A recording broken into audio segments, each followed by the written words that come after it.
So I've seen this movie one time. It was about 4 years ago when I watched it. I was actually watching it on TV.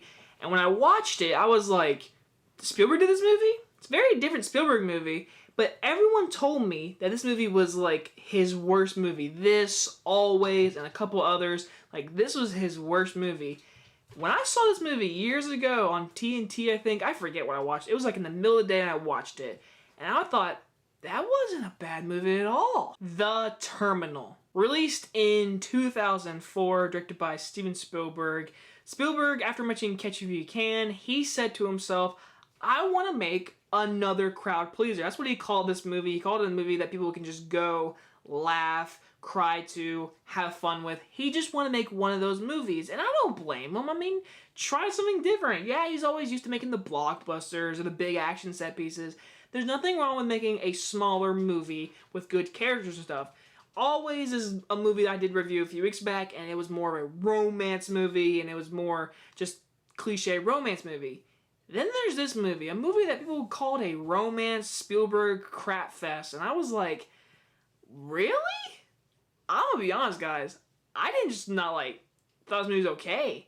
I like this movie. It's one of those movies, to me, it's so lovable. Like, it's so likable. And the story is out of this world crazy, but it's actually based on a true event story that happened.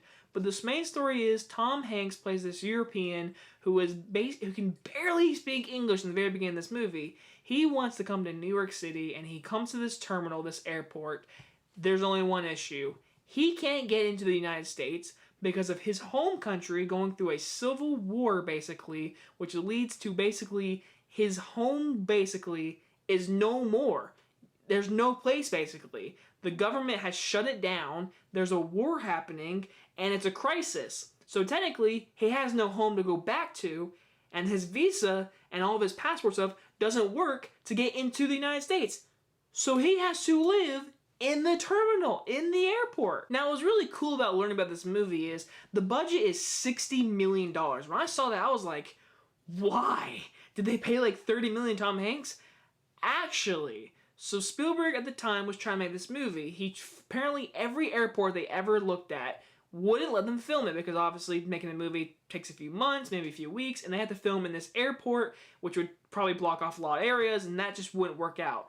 They had to build this entire terminal, this section of the airport, and had to build it just like a terminal would be. So like they would have to build this concrete in like earthquake situation. I read something about it, which is insanity, but I will say this, it looks great. This whole production design is fantastic. All the stores, the upper level, watching the movie, you're like, this is an airport, this is a terminal, and it's fan-freaking-tastic. And speaking of fantastic, Tom Hanks, who I forgot was even European in this movie. He plays like a Russian man. I hope I'm right about that, but he is fantastic. I mean, knowing Tom Hanks, we all know Tom Hanks. Watch this movie, you don't see Tom Hanks. You see this poor man stuck in this airport who can barely speak English and gets literally the worst things happen to him, but he's such a likable guy.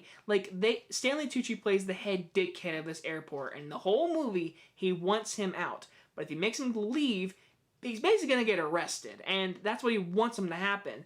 But Tom Hanks listens, and he waits 9 months in this terminal, and we get to see him live a life in this place. We see him get a job. We see him try to get money to buy Burger King with quarters. We get to see him fall in love. We get to see him meet friendship with different ethnicities and different backgrounds. It is bringing America to him in a terminal. And to me, that is such an original and neat concept. And again, this movie is so just lovable because of Tom Hanks and his performance. And again, you cannot tell me you don't tear up in the opening scene when he finds out his country, his hometown is in crisis.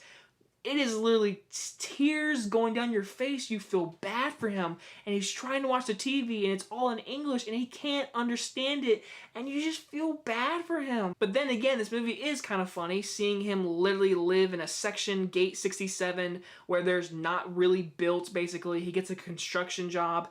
The janitor thinks he's a spy, and then there's another guy, which this storyline was a little ridiculous, and I don't know if this is really true, but one guy who deals with food and starts giving him food, he gives him food as long as he gives him information to Zoe Saldana to fall in love with the guy from Rogue One. I thought that storyline was really just like so tacked on. Like, it just felt like so unnecessary. And I was like, what is this? But what's also really cool with this movie, someone told me this is a terrible romance movie. In all honesty, it's not really a romance story. There is romance in it, but the main plot, the main headline of this movie is Tom Hanks stuck in the terminal. And throughout the entire movie, we get to see him live a life in this airport. That's the most thing in this movie. It sticks to that story the entire movie. Yes, we get to meet Catherine Zeta-Jones, who I think is really just likable in this movie, and you like how she's a pilot who is actually cheating on a guy. It's different. She's cheating on this husband who is married, and she wants him to stop it and fall in love with her. And through this entire movie, she keeps running into Tom Hanks, and they build like a friendship, and then they finally go on a date, which is an adorable scene with the great John Williams score, by the way. I love his music in this movie.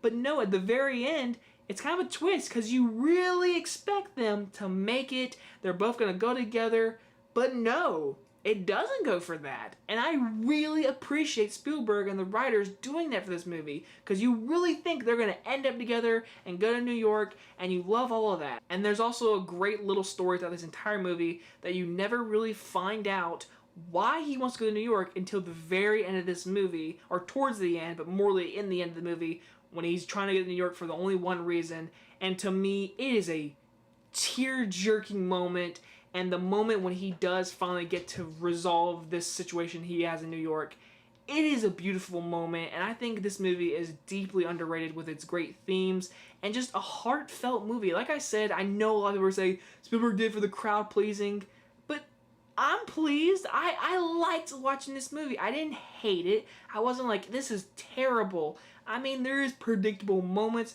but then again, there's not, because you expect certain things and it doesn't happen that way. And I just love this original idea and this story of this man stuck in this airport. And I truly believe this might just be either not number one, but top 3 underrated Spielberg film. I will give The Terminal a B+. If you've not seen this movie and you've heard all the terrible reviews, give it a chance. Make your own opinion, guys. Like, I truly believe this was a good movie. I would 1000% watch this movie over again. I'd rather watch this than Always, for sure. But now, tomorrow is a very special review. War of the Worlds. I'm excited. Just come back tomorrow and you'll find out why. Hope you guys enjoy this review, and I'll see you guys next time. Bye-bye, guys.